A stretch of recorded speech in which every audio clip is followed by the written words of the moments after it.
여러분 안녕하십니까? 마이클 선교사입니다. 오랜만에 인사를 드립니다. 여러분들 가정에는 어려움이 없으시기를 진심으로 기원합니다. 하지만 또 이러한 어려운 가운데 또 하나님께서 은혜를 주셔서 또 오랫동안 제가 쓰고 싶었던 말씀 연구 교재들을 또 2권 정도 쓰게 됐어요. 그래서 어려움 중에서도 또 하나님의 주시는 열매가 있다, 또 이런 생각도 듭니다. 지금 제가 와 있는 곳은 미국 북부에 살고 있는 한 친구 집입니다. 그 친구네 집 지하실입니다. 이 친구하고도 옛날에 같이 사역도 했고 또 앞으로도 어떤 사역을 해나갈 수 있을까, 이 코로나 시대에 그런 꿈을 같이 꾸고 있는 친구라 제가 방문을 했고, 아마 좀 한동안은 이곳에서 좀 머물면서 지낼 것 같습니다. 영상으로 성경 공부도 하고 있어서 또 그런 식으로 활동을 하고 있으니까 많이 기도해 주시고 응원해 주셨으면 좋겠습니다. 제가 오늘 나누고 싶은 말씀은 한 전도사님이 주신 질문이었어요. 이 질문이 지금 이 코로나 시대에 우리들의 상황하고 잘 맞는 질문이었습니다. 그 전도사님의 질문이 무엇이었냐면 신명기 28장의 복과 저주에 관한 것이었어요. 하나님은 사랑이신데 이 신명기 28장의 복과 저주의 컨셉을 보면 하나님께 순종하면 축복이고 하나님께 불순종하면 저주를 받는다, 이런 맥락 속에서 풀고 있죠. 그래서 그 저주를 4가지로 정리할 수가 있는데 기근과 또 질병과 들짐승과 그다음에 전쟁, 외적의 침입, 이렇게 이제 4가지로 정리를 하고 있죠.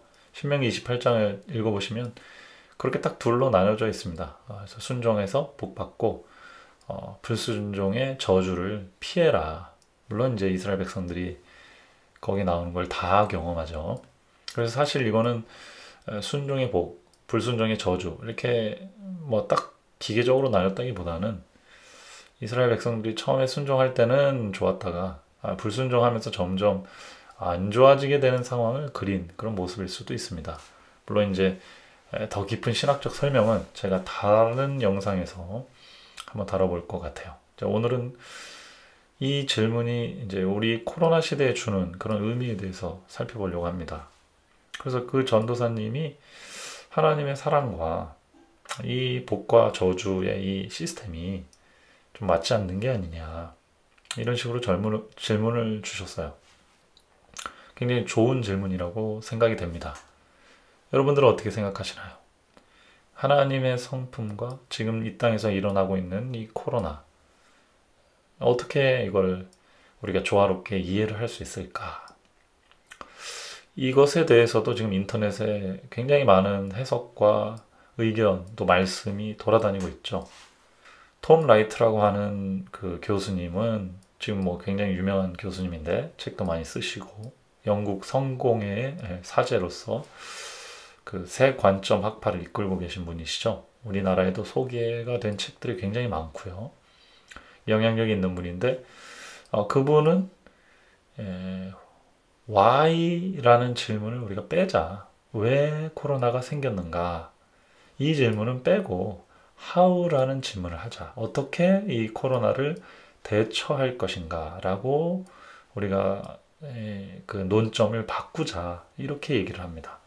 왜냐하면 이 코로나가 왜 생겼냐, 이거를 탐구하다 보면 뭐 하나님이 주셨다, 뭐 어떻게 했다, 이렇게 하다 보면 그 고통이 더 어떻게 보면 커질 수도 있기 때문에 그래요. 그래서 하나님이 주셨다라고 해석하는 분들도 많죠. 많은 목사님이 그렇습니다. 뭐 강하게는 존 파이퍼 목사님 같은 경우가 이거는 하나님께서 인류가 회개하라고 주시는 어떤 그런 경고다, 이렇게 말씀하시기도 해요. 또 뭐 우리 선교 100주년 기념교회의 이재철 목사님도 또 그런 의미의 말씀을 또 주셨습니다. 뭐 의미를 저희가 충분히 알지만 그 톰 라이트 교수님이 말한 대로 잘못 오해하면은 이 코로나를 하나님이 주셨다, 이렇게 문자적으로 그걸 해석하면은 이 엄청난 고통과 경제적 손실을 가져다 주는 존재가 하나님이 돼요. 그래서 잘못하면 이건 굉장히 위험한 해석이 될 수 있죠. 그렇게 하다 보면은 뭐 불신자들 혹은 비신자들 같은 경우는 하나님을 도저히 믿을 수 없는 분이 되게 됩니다. 하나님의 품성이 이상한 분이구나 이렇게 생각하게 되죠. 자, 그렇기 때문에 톰 라이트는 why, 누가 이걸 시작했나, 왜 시작했나 이 부분은 좀 이제 그만 묻고 그거보다 더 현실적인 어떻게 이 문제를 도울 수 있는가를 생각하자. 그래서 초대교회의 그리스도인들이 당시에 엄청난 기근이 있었는데 기근이 있으면 그 질병도 돌고 막 들짐승도 공격하고 그렇게 되거든요. 자, 그런 상황이 됐을 때 기독교인들이 할 수 있는 최선의 삶의 모습은 뭐냐? 봉사하는 거였죠. 어려운 사람들이 생겼을 때 그걸 돕는 거였습니다. 자, 그런 실천 쪽으로 나가자. 이게 톰 라이트 교수님의 말씀입니다. 저도 이 대지에는 동감을 해요. 자, 그렇지만 사람이 그렇지가 않습니다. 우리는 그 why라는 질문을 내려놓기가 힘들죠. 그리고 존 파이퍼 목사님이나 이재철 목사님이 하나님의 음성이고 회개해야 된다는 거. 저는 그 해석도 의미가 있다고 생각해요. 자, 그럼 어떻게 이걸 좋아할 수 있는가? 첫 번째는 가장 중요하게 생각해야 될 거는 모든 악의 근원은 하나님이 아니라는 그런 그 명제입니다. 이걸 포기하면 안 돼요. 그래서 화장실에 가면은 똥 냄새가 몸에 배죠. 기찻길에 있으면 기차가 지나갑니다. 자동차 도로에서 사고가 나는 이유는 자동차가 많기 때문이에요. 거기에 확률, 사고가 날 확률이 그 안에 밀집되어 있습니다. 집에 있는데 사고가 날 확률은 거의 없죠. 이 얘기는 무슨 얘기냐? 이 지구라는 환경이 문제적 환경이라는 거예요. 이미. 그 원인은 기독교는 그걸 죄로 보죠. 죄 때문에 이 지구의 환경이 이렇게 좀 불완전한 상태가 됐다는 것이고, 뭐 다른 해석을 하든 어쨌든 이 지구가 그렇게 완전한 조건의 상태는 아니죠. 그래서 사람이 고통받을 수밖에 없는 환경입니다. 우리는 성경을 통해서 기독교적 세계관을 가지고 해석을 하는데 이 지금과 같은 고통과 눈물과 아픔이 생길 수밖에 없는 이 환경을 누가 만들었냐? 하나님이 만드신 게 아니죠. 사단이 이렇게 만든 겁니다. 그리고 인간이 거기에 어떻게 보면 동조했다고 해야 될까요? 그런 일이 일어나는데 좀 관여를 한 거죠. 그래서 잘 살펴보세요. 세상이 악하고 또 나도 그 악함에 좀 휩쓸리는 경향이 있죠. 이렇게 해서 세상에는 문제가 있는 것입니다. 그래서 하나님은 선하시고 하나님은 절대 인간이 고통받거나 아무 이유 없이 아프거나 죽거나 경제적 손실을 당하거나 그렇게 하기를 원하시는 분이 전혀 아니십니다. 그러면 왜 고통이 있는가?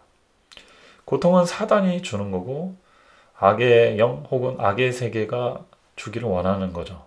이 지구가 그 세계의 어떤 영향을 받게 되었어요. 그런 환경이 되어버렸습니다. 그래서 어떤 일이든 일어날 수 있는 그런 환경이 되었고 그게 이 지구가 처한 지금 현실의 상황이라고 판단이 되어집니다.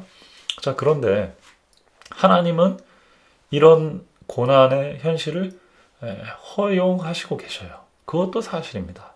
자, 그런 넓은 의미에서 보면 또 하나님이 어떤 의미에서는 이런 것들을 허용하시니까 하나님이 하셨다라는 식으로 표현할 수도 있는 겁니다. 코로나에 대입을 해보죠. 코로나는 직접적으로 하나님이 주신 게 아닙니다. 그렇게 생각하면 위험해요. 그러나 하나님께서는 코로나를 통해서 우리 같은 사람들에게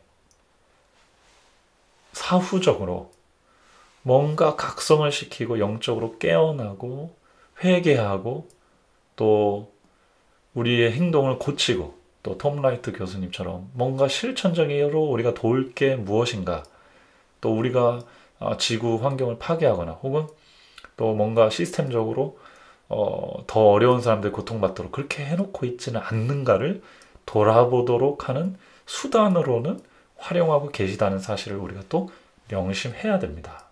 그래서 저는 약간 이렇게 종합적으로 봐야 된다 이런 입장이에요. 너무 문자적으로 코로나는 하나님이 주신 거다 이렇게 하면 오해의 소지가 있어요. 그러나 어떤 사건들도 하나님이 그걸 들어서 사용하시는 경우들이 많고요. 우리 같은 그리스도인들은 모든 세상 만물을 영적인 관점으로 보는 우리들은 하나님이 이러한 이 코로나가 인간이 스스로 자초한 일이든 사단이 준 것이든 어찌됐든 하나님이 이 땅에 일어나도록 허락을 한 이상 이것이 갖는 의미가 있다. 그 생각은 우리가 해봐야 됩니다. 그리고 회개는 언제든지 필요한 것이니까 하나님이 주셔서 두려워서 회개한다 이런 거보다는 우리가 살고 있는 이 세계가 여전히 악하고 매우 깨어지기 쉬운 구조구나. 우리가 바라봐야 될 것은 영원한 하늘이구나. 이 하늘이라는 것은 저 위에 있다기보다는 영적인 세계, 보다 깊은 세계, 이렇게 흔들리고 금방 사라지고 쉽게 사그라지고 이런 것들, 물질적인 것들, 이런 어떻게 보면 순간적인 것들, 이런 것들의 마음을 주기보다는 더 깊고 넓고 영원한 것을 추구하자. 그리고 우리가 이것을 기점으로 해서 더 서로를 돌아보고 또 합리적이고 더 선한 방향으로 함께 사회를, 교회를 만들어가자. 이런 모멘텀으로, 이런 계기로 삼는 것이 중요하다. 저는 그렇게 생각을 합니다. 그래서 신명기 28장의 말씀도 마찬가지인 것 같아요. 우리가 기록된 말씀으로만 보면 하나님 말 잘 들으면 복 주고 하나님 말 안 들으면 저주 주겠다 라는 것처럼 느껴지지만 그런 의미가 아니었습니다. 그건 너무 하나님을 단순하게 보는 것이고요. 하나님은 신명기 28장을 자세히 보면 복과 저주, 비 하나를 딱 설명했어요. 그래서 하나님을 잘 믿고 잘 못 믿는 데는 이 비의 축복, 생명력의 축복이 달려있긴 달려있습니다. 그러나 어떤 자세한 저주는 그걸 다 하나님이 일일이 다 인간에게 내린다고 말할 수가 없어요. 기근이 길어지면은 질병도 생기고 여러 가지 어려움들이 있습니다. 그 모든 이유는 기근이 왔기 때문이고, 기근이 온 이유는 하나님과 관계가 끊어졌기 때문에 그런 겁니다. 그러니까 지금 우리 이런 오녀, 이런 전염병이 돌 때 하나님 말 안 들어서, 인류가 하나님 말 안 들어서 하나님 벌 줬다 이렇게 생각하면 너무 단순한 거고요. 지구가 하나님을 떠난 이후로 언제든지 지구에는 기근과 홍수, 재난, 그 다음에 그에 따르는 질병, 또 그에 따르는 외적의 침임, 전쟁, 서로 싸우는 거, 이런 것들이 일어날 수 있는 구조인 거예요. 이게 죄고 저주의 상태입니다. 오히려 하나님이 이런 것들이 더 자주 일어나지 않도록 붙들고 계셔요. 그러나 이 지구는 어쩔 수 없이 그런 것들이 일어날 수 있는 환경을 이미 갖고 있습니다. 그리고 이 시대, 이렇게 물질 문명이 발전된 이 시대에 또 이런 일이 벌어졌죠. 자, 그럴 때 우리가 뭐 하라는 거예요? 생각하라는 거예요. 하나님께로 돌아가야 되는구나. 이 얘기는 무서운 하나님, 자기 말 잘 들어야 축복 주는 하나님, 그게 아니고 우리가 지금 올바른 길을 가고 있나 생각해 보도록 촉구하신 하나님, 이 하나님을 생각해야 된다는 거예요. 자, 그런 의미로 볼 때 존 파이퍼 목사님이나 이재철 목사님의 말씀이 이제 의미가 있고 또 그런 식으로 해석되어야 한다고 생각합니다. 자, 그래서 모두 다 어려워요. 어떤 분들은 여행업에 종사하시는 분들은 굉장히 어렵고, 또 요식업이라든지 이런 뭐 카페를 하시는 분들이라든지 이런 분들도 굉장히 어렵습니다. 물론 이 중에서도 좋은 업종이 있지만 굉장히 어렵고, 또 가까이 있는 사람들 중에 코로나로 아프시거나 혹시 또 돌아가시거나 이런 사람들도 있어요. 너무 힘든 상황입니다. 그래서 우리가 이럴 때는 이 지구가 여전히 문제가 많은 것이고 죄악에 속한 것이구나, 우리는 하늘나라를 가야 될 사람들이구나, 이렇게 생각을 하고, 또 하나님이 우리 보고 그런 생각을 하라고 어떤 계기를 주신 거구나, 이렇게 생각을 하고 실천적으로는 우리의 이웃을 더 돕고 더 남김없이 섬기고 그렇게 살다가 가야 되겠다, 그렇게 회개하자. 현실에서 삶으로 그리스도인의 빛과 소금의 역할을 더 하자. 이런 식으로 생각을 하는 게 좋을 것 같습니다. 자, 오늘은 여기까지 말씀을 드리고요. 다음 시간에도 제가 이제 앞으로는 좀 질의응답 또 질문 받은 것들이 몇 가지 있는데 그 질문들에 대해서 좀 대답을 하는 그런 시간들을 함께 가져보려고 합니다. 여러분 감사합니다.